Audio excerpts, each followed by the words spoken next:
Do you like driving? I do, which is why you should support the Human Driving Association, fighting to protect your privilege to drive.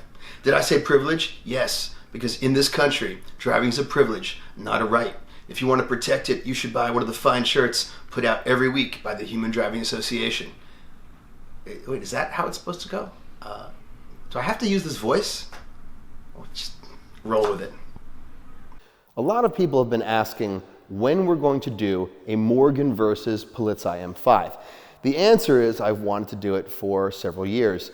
The problem has been that the M5 has usually been in storage in a secret location, a little inconvenient to get both cars in the same place at the same time. We moved the M5 into the city 2 years ago, and then we had a problem. An electrical problem. Most M5s of this vintage, this is a 2000 E39, which was the first of that generation and a little finicky, are famous for Vanos problems. That wasn't our problem. My problem is that we have more electronics installed over more years than any other BMW in the history of BMW that I'm aware of. That may not count, the highway patrol of Johannesburg, South Africa, but that's a completely different video we'll get to next year. This car's problem is that the first generation installation from 2003 for the Gumball 3000 Rally was fairly basic, and it all worked. Within 2 years, we were installing 3, 4, 5 GPS systems, a second, then a third set of laser jammers, then hardwiring a fourth type of radar detector. Then we installed fire suppression, which didn't work. Now, I think we are 17 years since the car was manufactured. I'll make that 18 years.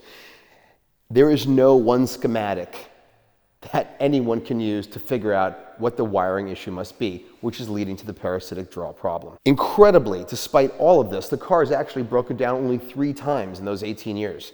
One time in Budapest on the Gumball, one time for a fuel pump and filter problem on the cross-country Cannonball record attempt, and this time on the way back to Polizei HQ to shoot the video everyone wants to see. The good news is the problem is almost solved, or so says our new mechanic, who does not want his name divulged because he's afraid that the modifications I've requested this time may not be legal.